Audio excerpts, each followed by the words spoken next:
전해드린 것처럼 주가 조작과 통일교 금품 수수 등 혐의를 받는 김건희 씨에 대한 항소심 선고에서 재판부가 징역 4년을 선고했습니다. 1심에서 무죄로 봤던 주가 조작 혐의와 관련돼 시세 조종에 가담했다며 공범 책임을 인정하고 유죄로 판단했는데요.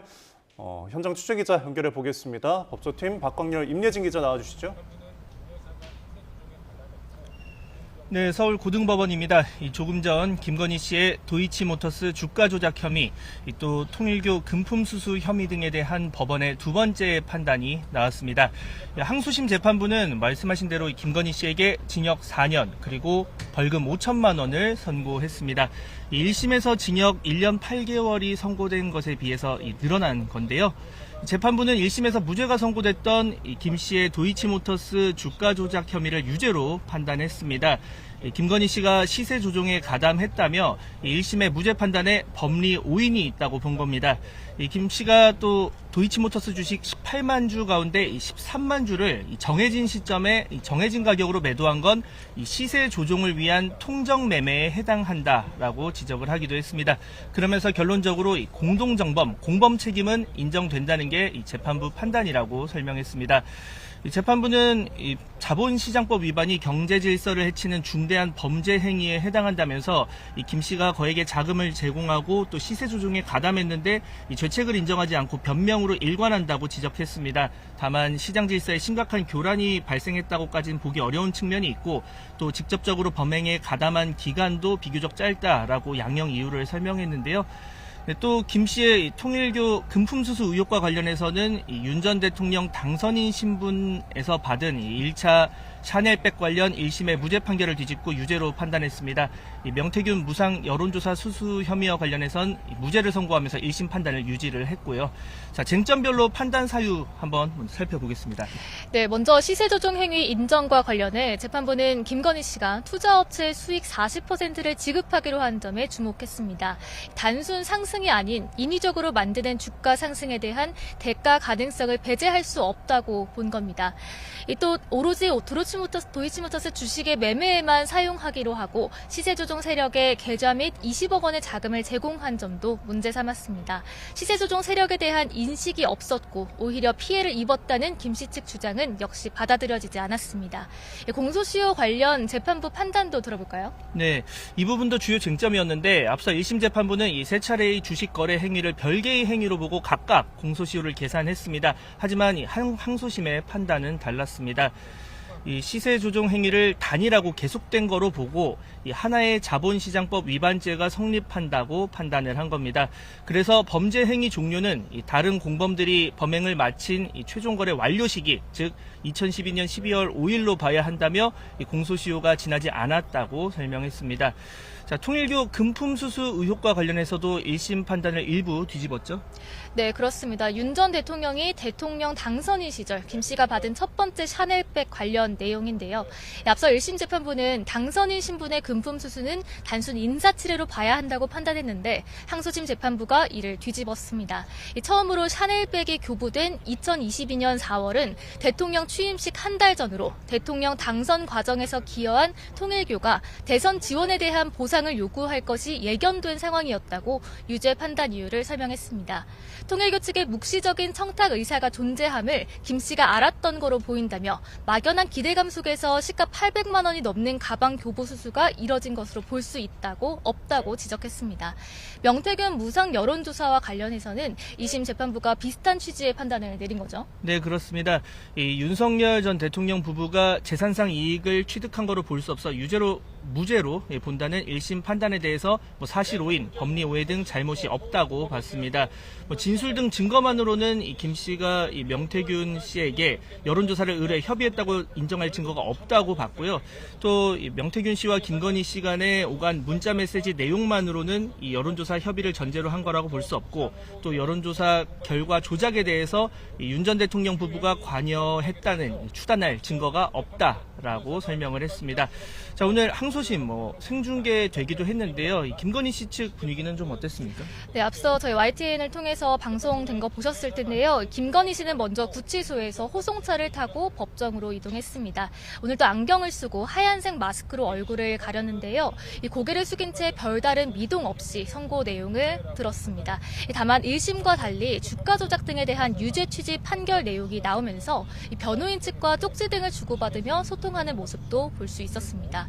김 씨는 재판부의 징역 4년 선고에 고개를 아래로 본 채 별다른 미동 없이 반응했고 이후 법정을 빠져나갔습니다. 지금까지 서울고등법원에서 전해드렸습니다.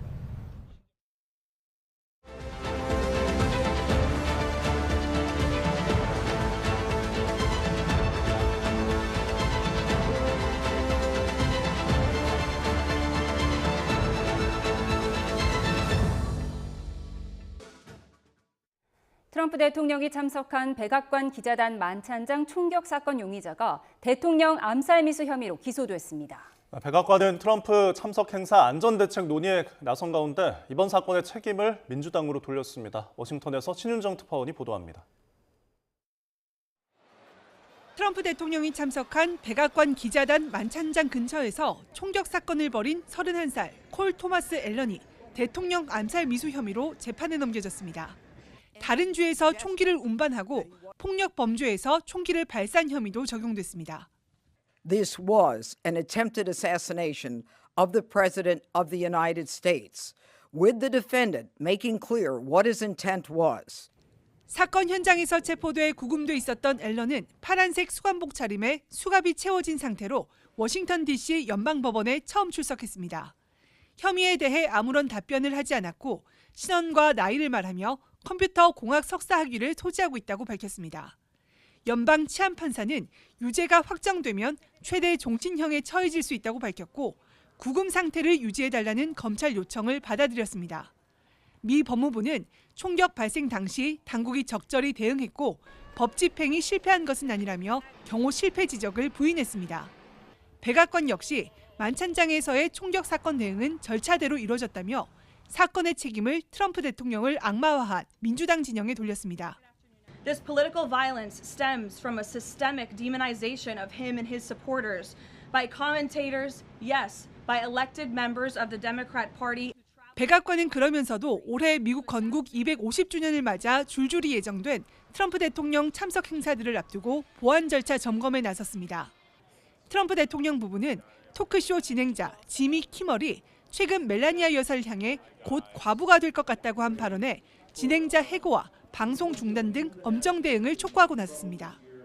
트럼프 대통령과 백악관이 총격 사건 책임을 야권과 언론에 넘기면서 지지층 결집과 역공에 본격적으로 나서려는 것으로 보입니다. 워싱턴에서 YTN 신윤정입니다. 이란이 핵 문제 논의는 뒤로 하고 호르무즈부터 개방하자는 새 제안을 내놓은 것으로 알려진 가운데 미군은 이란 국적 유조선에 대한 추가 단속을 집행했습니다. 해상 봉쇄를 먼저 풀자는 이란의 제안에 대해 미국이 행동으로 거부 입장을 보인 건데요. 파키스탄 YTN 현지 취재진이 이란 기자를 만나 현재 상황을 어떻게 보는지도 물어봤습니다. 네, 지금부터는 현지에 나가 있는 특파원들 차례로 연결해 보겠습니다. 먼저 신호 특파원, 호르무즈 해협에 나가 있죠. 네, 저는 호르무즈 해협에서 멀지 않은 오만 무스카트에 있습니다. 네, 권중기 특파원은 파키스탄에 나가 있죠. 네, 저는 파키스탄 수도 이슬라마바드입니다. 네, 호르무즈 상황부터 살펴보겠습니다. 신호 특파원, 해협을 밖에서 틀어막고 있는 미국이 이란 국적 유조선을 저지했다고요? 네, 미 중부 사령부가 SNS에 단속 사실을 발표하면서 사진도 공개했습니다. 현지 시간 26일 유도미사일 구축함 USS 라파엘 페랄타가 이란 항구로 항해를 시도하던 MT 스트림 유조선을 저지했다고 발표했습니다. 중부 사령부가 공개한 사진 위쪽에 있는 배가 이란 유조선이고 아래에 있는 배가 미 해군 구축함입니다. 미 중부 사령부는 이번 조치가 미국의 이란 항구 봉쇄에 따라 이뤄진 것이라고 설명했습니다. 미군은 지난 21일과 23일에도 이란산 원유를 수송하던 유조선 2척을 납포하고 그 영상을 공개했습니다.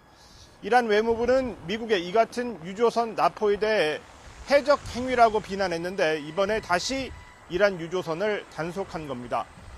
이란 정부가 미국 정부의 호르무즈 해협을 우선 개방하고 종전을 선언한 뒤에 핵 협상은 나중에 하자는 새 제안을 한 것으로 알려졌는데 이란 유조선 추가 납포는 부정적인 응답으로 볼 수 있겠습니다. 마코 루비오 미 국무장관은 이란이 말하는 해협 개방은 이란의 허가를 받으라는 것이지 실질적인 개방이 아니다 이렇게 지적했습니다. 백악관은 이란의 제안에 대해 논의는 있었지만 진지하게 검토하는 수준은 아니라고 답했습니다. 들어보겠습니다. I wouldn't say they're considering it. I would just say that there was a discussion this morning that I don't want to get ahead of, and you'll hear directly from the president, I'm sure, on this topic very soon. 네, 이란 테헤란 국제공항이 운항을 재개한 지 며칠 안 됐는데 미국 재무장관이 이란 항공사와 협력하는 기업들에 대한 제재를 경고했다고요? 네, 호르무즈 해협이라는 바닷길뿐만 아니라 이란의 하늘길에 대한 제재 경고도 나왔습니다. 지난 주말 이란 수도 테헤란 공항이 전쟁 개시 거의 2달 만에 국제선 운항을 재개했습니다.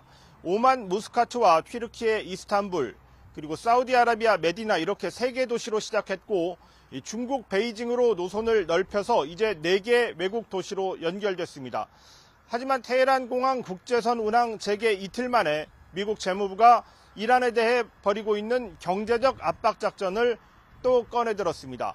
스콧 베선트 미 재무장관은 각국 정부는 이란 항공사에 항공유 공급과 기내식 서비스, 착륙 요금 정산, 항공기 정비 지원 이런 것들이 제공되지 않도록 필요한 모든 조치를 취하라고 요구했습니다.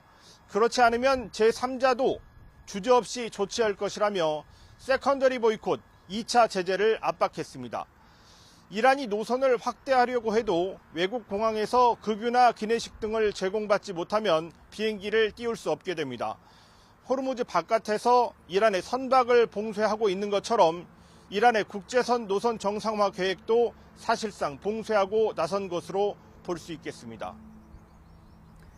네, 이어서 협상 상황 짚어보겠습니다. 권준기 특파원, 해상 봉쇄를 먼저 풀자는 이란 제안 이후에도 미국은 이란 선박 납포를 이어가고 있는데 현지 이란 기자에게 새로운 제안에 대해 물어봤다고요? 그렇습니다. 이란 국영통신의 이슬라마바드 지국장을 만나서 최근 협상 진행과 미국과의 쟁점에 대해서 질문했는데요. 어제 악시오스에 보도된 이란의 새로운 제안은 미국 정부 관계자가 언론에 의도적으로 흘린 정보로 새로울 게 없는 내용이라고 평가절하했습니다. 이란은 이미 호르무즈 해협 개방을 요구해왔고 평화적 핵 활동 의지도 지속적으로 밝혀온 만큼 새로운 제안이라는 보도는 일종의 프레임 씌우기라고 해석했습니다. 결국 미국이 호르무즈 봉쇄를 해제하는지 여부에 협상 진전이 달린 건 달라진 게 없다는 얘기입니다. 직접 들어보시죠. Unless and until the U.S. not ending these naval blockade, things not be going for further development. If U.S. it's my views, if U.S. end to the blockade, things will be go better. 핵무기 개발에 대해서도 과거 최고 지도자 알리 하메네이가 종교적 칙령으로 금지했고 또 실제로 핵무기 개발을 시도하지 않았다고 주장했습니다. 고농축 우라늄을 보유한 것도 트럼프 행정부가 일방적으로 이란 핵협정에서 탈퇴한 뒤 협상 도구로 사용하기 위한 자위적 목적이었다고 설명했습니다. How U.S. claim that Iran is going after nuclear bomb? This is totally baseless. This is something he wants to, divert the international community opinion. 현재 협상은 교착 상태인데 이란 기자는 향후 종전회담 전망은 어떻게 하고 있습니까? 네, 우선 파키스탄의 중재 노력을 높이 샀습니다. 지난 주말 아라그치 이란 외무장관이 파키스탄군 총사령관의 전용기를 타고 오만을 방문한 건 그만큼 양국 간 신뢰가 깊다는 반증이라며 중재가 성공하길 바랐습니다. 다만 이란 지도부 내분설은 이란 내부를 흔들려는 가짜뉴스라며 실제로는 군과 행정부, 입법부가 단합돼 있다고 강조했습니다. 이란 협상대표단의 권한과 신뢰에는 문제가 없다는 겁니다. 따라서 트럼프 대통령이 오락가락한 언행을 멈추고 진지한 협상에 나온다면 머지않아 전쟁이 끝날 수도 있다고 관측했습니다. 들어보시죠. If both parties showing their seriousness, it could be within weeks. If you want to end this war, so come to the negotiation table. If you really don't want to Iran have a nuclear bomb, okay, Iranian already expressed their desire that they are not looking for nuclear bomb. 레자시 국장은 최근 백악관 만찬 행사 총격 사건에 대해선 음모론 가능성을 배제하지 않았습니다. 대통령 참석 행사인데도 너무 허술한 보안으로 총격범이 호텔에 진입할 수 있었다며 연출된 쇼일 수 있다고 의심했습니다. 이번 인터뷰는 평소 접하기 어려운 이란 측의 직접적인 견해를 듣기 위해 이란 국영통신사 기자와 진행한 것으로 인터뷰 내용은 이란 정부의 입장을 반영하고 있다는 걸 말씀드립니다. 지금까지 신호 권중기 특파원 연결해서 중동 상황 자세히 알아봤습니다. 고맙습니다. 코스피가 어제에 이어 오늘도 종가 기준 최고치를 경신하며 상승세를 이어갔습니다. 네, 우리 코스피는 장중 한때 6,700선대를 돌파하며 장중 최고치도 경신했는데요. 취재기자 연결해서 자세히 알아보겠습니다. 김세우 기자, 오늘 오전 증시와 함께 환율 상황 함께 전해주시죠. 코스피가 어제보다 0.39% 오른 6,641로 장을 마감하며 종가 기준 최고치를 또다시 경신했습니다. 오늘 코스피는 어제보다 0.48% 오른 6,646으로 장을 출발했고 한때 6,700선을 뚫으며 장중 최대치도 갈아치웠습니다. 유가증권 시장에서는 기관이 3,570억 원어치의 순매도를, 개인은 1,357억, 외국인은 1,845억 원의 순매수를 기록했습니다. 코스피 대표 주자인 삼성전자는 1.1% 내린 22만 2천 원으로 장을 마쳤고 SK하이닉스는 0.6% 상승해 130만 원대를 지켰습니다. 미국과 이란의 2차 대면 협상 불발과 호르무즈 해협에서의 불안정한 상황이 이어지고 있음에도 우리 증시의 상승 흐름은 이어졌는데요. 미국 빅테크 기업들의 호실적으로 반도체와 IT 기업이 주도하는 국내 증시에 대한 투자 심리를 자극했다는 분석이 나옵니다. 시장에서는 내일 결정되는 미국의 기준금리 그리고 29일에서 30일 미국 빅테크 추가 실적 발표가 우리 증시에 영향을 줄 것으로 보고 있습니다. 코스닥도 0.05% 오른 1226으로 시작했지만 지금은 하락세를 보이다 어제보다 0.86% 내린 1215로 장을 마쳤습니다. 오늘 외환 시장에서 원달러 환율은 1.1원 오른 1473원으로 장을 마쳤습니다. 국제 유가 역시 최근 중동 정세 불안으로 상승세를 보이고 있습니다. 벤치마크인 브렌트유 선물은 배럴당 101달러, 서부 텍사스 산유 선물은 배럴당 96달러, 두바이유 현물은 배럴당 100달러를 기록했습니다. 지금까지 경제부에서 전해드렸습니다. 백악관이 트럼프 대통령 행사장에서 발생한 총격 사건을 야권과 언론의 악마화 탓으로 돌리면서 이번 사건이 미국 국내 정치 쟁점이 되고 있습니다. 네, 이 시간 황태희 연서대 정치외교학과 교수와 함께 자세히 분석해 보겠습니다. 어서 오십시오. 안녕하세요. 네, 전해드린 것처럼 백악관은 총격 사건의 원인을 대통령을 악마화하는 미국 민주당과 언론 탓으로 돌리고 있는데요. 관련 영상부터 보시죠. 백악관 기자단 만찬장 근처에서 총격 사건을 벌인 콜 토마스 앨런이 대통령 암살 미수 혐의로 재판에 넘겨졌습니다. This political violence stems from a systemic demonization of him and his supporters by commentators, yes, by elected members of the Democrat Party and even some in the media. Those who compare him to Hitler to score political points are fueling this kind of violence.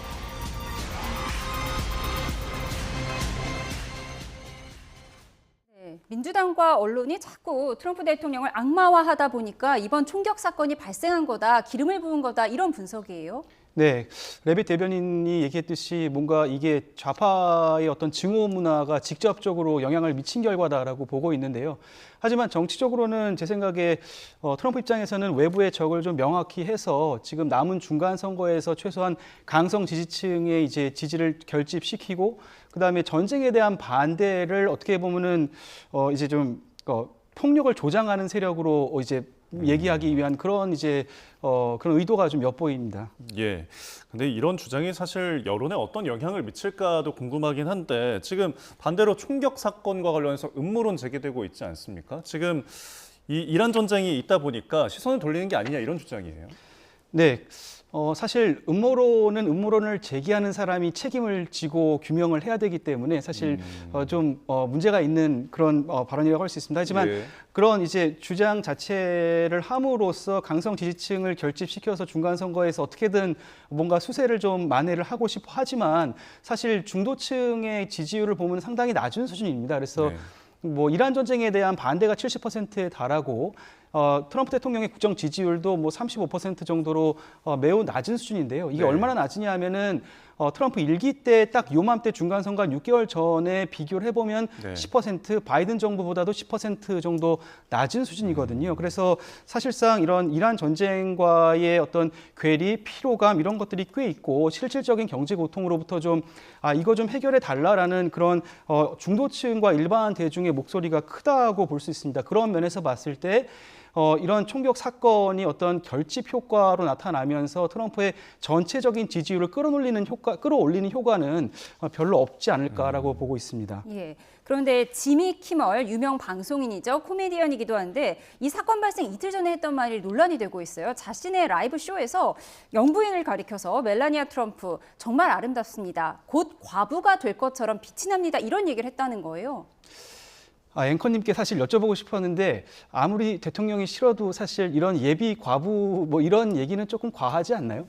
네. 저는 좀 과하다고 생각을 했는데 사실 이 지미 키멀이라는 인물에 대해서 사실 저희가 주목을 좀 해야 됩니다. 왜냐하면은 작년 9월에 그 잘 아시다시피 그 보수 진영의 미국 보수 진영의 논객 중에 그 젊은 친구 중에서 이제 찰리 컬크라는 사람이 있었는데 그 유세 도중에 이제 유타에서 유세가 아니죠.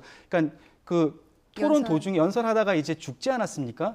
그 죽음을 갖다가 이제 마가나 트럼프 세력이 정치적으로 이용을 하고 있다라는 식으로 상당히 풍자를 하면서 비판을 해서 트럼프와 이제 보수 진영으로부터 상당한 비판을 받고 그 프로그램 자체가 사실상 하차를 했었습니다. 그랬다가 일주일 만에 다시 이제 복귀를 했는데요. 그런 이제 지미 키멀이 다시 이제 또 이제 도마 위에 올라서 이런 표현을 했는데 사실 여기에 대해서 이제 비판을 하는 것이 상당히 과한 측면이 있지만 저는 지미 키멀의 그런 발언도 사실 좀 문제가 있다고 저는 생각을 합니다. 예. 자, 그리고 총격범이었던 이제 콜 앨런에 대한 관심도 커지고 있는데 지금 재판에 곧바로 이제 넘겨지긴 했습니다. 대통령 암살 미수 혐의가 적용이 됐는데 아무래도 중형은 불가피한 거겠죠?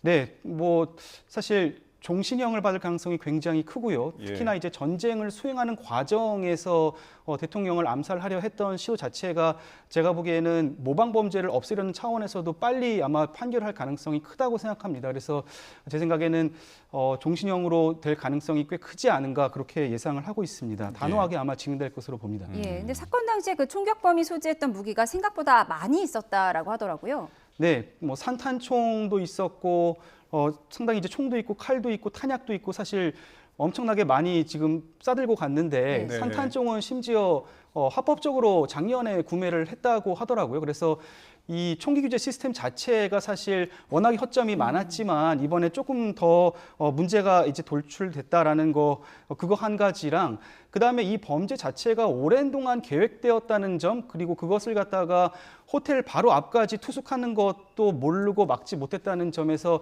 경호의 책임도 사실 자유로울 수 없을 것 같습니다. 하지만 뭐 중요한 것은 이게 개인의 일탈이나 뭐 이런 걸 넘어서 이제 전쟁에 반대하는 그런 일반 혹은 미국 대중의 그런 분노가 얼마나 위험한 수준에 다다랐는지를 보여주는 아주 상징적인 사건이라고 볼 수 있을 것 같습니다. 네. 그러니까 결국 지금 이번 사건이 어떤 국민들의 어떤 분노가 드러난 거다라고 이제 분석을 해주셨는데 지금 이 사건 이후로 대통령이 이제 유구시 시나리오, 지정생존자 뭐 드라마도 있지 않겠습니까? 이 고위직들이 한꺼번에 이렇게 행사에 다 같이는 게 좀 문제가 있다는 것 같습니다. 네, 지금 사실 이란 전쟁이 발생한 지 오늘이 딱 2달 정도 되는 걸로 알고 있는데요. 근데 사실 이란 폭격을 했을 때 하메네이를 비롯한 그 이란 혁명 수비대의 모든 그 핵심 지지층이 다 모여 있었기 때문에 거기에 폭격을 해가지고 사실 많은 어떻게 보면 전쟁이 미국 입장에서의 성과를 이뤘지 않습니까? 그러니까 베네수엘라도 마찬가지였거든요. 그래서 약간 이게 뭉치면 죽고 흩어지면 산다. 약간 이런 교훈을 사실 이번 전쟁을 통해 가지고 쭉 보고 있는데 미국에서 지금 이렇게 한데 모여가지고서 안보에 어떻게 보면은 허점을 드러낸다는 게 사실 좀 어이가 없는데요. 원래는 벤스 부통령이 참석을 안 하기로 되어 있었는데 트럼프 대통령이 전화를 해서 중요한 행사니까 오세요라고 얘기해가지고서 한데 모였다는 걸 보면은 사실상 미국의 이런 지정 생존자의 그런 시스템 자체가 트럼프 개인의 어떤 이제 결정에 의해 가지고 전혀 작동하지 않고 있다라고 볼 수 있을 것 같습니다. 지금 총격 사건으로 전쟁 협상 문제가 살짝 묻혀있긴 했는데 한번 짚어보도록 하겠습니다. 이란 측에서 새로운 제안을 내놨는데 쉬운 문제 먼저 풀고 어려운 문제 나중에 풀자라는 것 같아요. 먼저 종전하고 핵 협상은 좀 나중에 하자 이런 제안을 했다는 거예요? 예, 그게 이제 단계적인 협상론인데 사실 예전에 그 벤스 부통령이 그랜드 바겐을 원한다라고 트럼프 대통령이 얘기를 대신 전하지 않았습니까? 제 생각에 거의 받아들여지기 어려울 거라고 보는데요. 왜냐하면은 어쨌든 이 핵 폐기가 담보되지 않은 휴전이라는 것은 미국에서는 절대로 받아들일 수 없기 때문에 상당한 정도의 양보를 이란이 해야지 핵에서 그래야지 이제 어느 정도 이제 협상이 타결될 가능성이 있다고 봅니다. 단지 이제 명확하게 거부라는 말을 하지 않고 뭔가 좀 불만족스럽다라는 그런 이제 뉘앙스, 그런 언급을 한 거로 봐서는 어느 정도의 협상의 여지는 좀 남겨놨다라고 볼 수 있을 것 같습니다. 교차 상태에서 좀 풀릴 실마리가 보일지 기대를 해보겠습니다. 지금까지 황태희 연세대 정치외교학과 교수와 함께했습니다. 고맙습니다. 네, 고맙습니다. 감사합니다.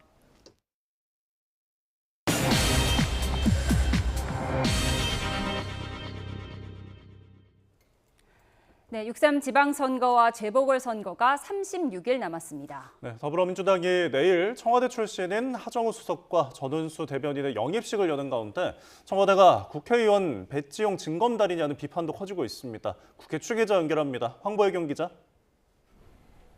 네, 국회입니다. 네, 청와대 참모들이 이번 재보궐선거에 본격 등판한다고요? 네, 하정우 AI 미래기획 수석과 전은수 대변인은 청와대에 사의를 표명한 거로 전해졌습니다. 6월 재보선에 각각 부산 북구갑과 충남 아산의 출마가 확실시되는 가운데 민주당은 내일 인재 영입식을 열고 공천 신호탄을 쏘아 올립니다. 국민의힘은 청와대가 선거용 스펙 쌓기 훈련소냐며 즉각 파상 공세에 나섰습니다. 하 수석의 출격이 예상되는 부산 북구갑에선 국민의힘 박민식 전 보훈부 장관과 무소속 한동훈 전 대표가 출사표를 던졌는데요. 박 전 장관은 하정우 수석을 향해 국회의원 배지 달겠다고 국정을 내팽개친 인물이라고 날을 세웠고 한 전 대표 역시 이재명 대통령의 출마를 지시했다면 불법 선거 개입이라고 비판했습니다. 격전지인 경기 평택을은 어제 민주당이 김용남 전 의원을 전략 공천하며 일단 5파전이 완성됐습니다. 한때 조국 저격수로 불렸던 김용남 후보는 조국 후보를 향해 사모펀드 의혹을 언급할수록 본인에게 불리할 거라며 단일화엔 신중한 입장을 밝혔습니다. 조국혁신당은 누가 더 평택 발전에 적합한지 선의의 경쟁을 펼치겠다고 했습니다. 대통령의 최측근 김용 전 민주연구원 부원장은 간절한 구애에도 끝내 선택받지 못했는데요. 오늘 회견에서 당의 전략적 판단을 존중하고 백의종군하겠다며 공천 배제 결정을 수용했습니다. 정청래 대표는 조금 전 SNS에 명예회복을 위해 노력하겠다, 머지않아 더 크게 쓰임받을 날이 올 거라며 향후 인선 가능성을 내비쳤습니다. 네, 서울시장의 선거전도 본격화하고 있는데요. 정원호, 오세훈 두 후보의 행보도 전해주시죠. 네, 용광로 선대위 회의로 하루를 시작한 민주당 정원호 서울시장 후보. 경희대 서울 캠퍼스에서 청년 기업가들을 만난 뒤 청년 창업가 1000명을 양성하는 공약도 냈습니다. 오세훈 후보를 향한 견제도 빼놓지 않았는데요. 오 후보가 선거 때마다 세금 문제를 꺼내들고 부동산 갈등을 키운다며 낡은 프레임에 갇혀 있다고 비판했습니다. 새벽 출근길 버스에서 자신의 업적 기후동행 카드를 쓰면서 하루를 연 오세훈 후보는 시민 속으로 들어가겠다며 시민선대위 구성을 발표했습니다. 정원호 후보가 당선될 경우 박원순 시즌2가 될 거란 시민들의 우려도 따져보자며 정책 토론도 제안했습니다. 국민의힘 장동혁 대표도 정원호 후보에게 서울 부동산을 맡기면 결과는 뻔하다며 SNS로 지원 사격을 했습니다. 오늘도 거대 양당 대표 행보는 엇갈렸습니다. 민주당 정청래 대표는 전통시장 폭염 대책과 장애인 이동권 보장 등 민생 공약을 추가로 발표한 가운데 소상공인 연합회와 만나 정책과제 전달식도 가졌습니다. 장동혁 대표는 아동 청소년 SNS 중독 좌담회를 여는 등 주로 국회 일정에 집중했습니다. 이런 가운데 국민의힘 공관위는 잠시 뒤 경기 화성과 수원시장을 비롯한 기초단체장 경선 결과를 발표합니다. 네, 오늘 국정조사특위는 마무리 차원의 청문회도 진행하고 있죠. 네, 윤석열 정권 정치검찰 조작기소 의혹 규명을 위한 국정조사특위 종합청문회에 대북 송금 사건의 핵심 당사자인 김성태 전 쌍방울 회장이 출석했습니다.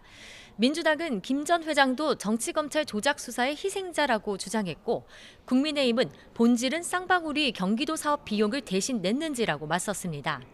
김 전 회장이 이재명 대통령과 본 적도 대가를 받은 적도 없다며 관련성을 부인한 가운데 국민의힘은 국정조사 다음 수순은 이 대통령의 공소 취소가 될 거라고 반발하기도 했습니다.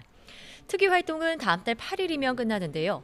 민주당은 국정조사를 통해 드러난 위법 행위엔 특검을 추진한다는 방침입니다. 지금까지 국회에서 전해드렸습니다. 네, 방금 들어온 속보 전해드리겠습니다. 헌법재판소가 녹십자 과징금 취소 사건에 대해서 이에 대한 재판 소원을 전원부에 회부했다는 속보가 들어왔습니다. 녹십자 백신 입찰 담합 과징금 사건의 재판 소원이 처음으로 사전 심사를 통과한 겁니다. 네, 재판 소원 시행 후 첫 번째 전원재판부 회부 사건인데요. 녹십자 측에서 공정위가 앞서 녹십자의 백신 입찰 담합 과징금을 부과를 했는데 녹십자는 이에 대해서 불복 소송을 했고요. 고등법원에서 기각이 됐고 대법원에서도 심리 불속행으로 기각이 되자 이에 대해서 헌법재판소에 재판 소원을 제기한 것으로 보입니다. 자세한 내용은 저희가 더 정리되는 대로 전해드리겠습니다. 오늘은 하늘에 구름이 많은 가운데 바람도 강하게 불면서 예년보다 선선한 날씨가 이어졌습니다. 내일은 다시 기온이 오르면서 따스한 봄 날씨를 즐길 수 있겠는데요. 한낮에 서울은 20도로 오늘보다 3도 이상 높겠고요. 광주 등 남부지방에서도 20도 안팎까지 기온이 오르겠습니다. 그 밖의 지역에서도 낮에는 온화함이 감돌겠습니다. 다만 일교차가 15도 안팎으로 매우 크겠는데요. 아침 저녁에는 쌀쌀한 만큼 옷차림에 유의하셔야겠습니다. 내일 중부지방은 맑겠고 남부지방은 흐린 날씨가 이어지겠습니다. 여전히 충청과 경북을 중심으로 건조주의보가 내려져 있는데요. 당분간 비 소식이 없는 만큼 화재 사고에 계속해서 주의하셔야겠습니다. 당분간 낮 기온이 점점 오르는 가운데 일교차는 더욱 커질 것으로 전망됩니다. 날씨였습니다. 네, 이상으로 뉴스케어 오후 2시 뉴스 마칩니다. 함께해 주신 여러분 고맙습니다.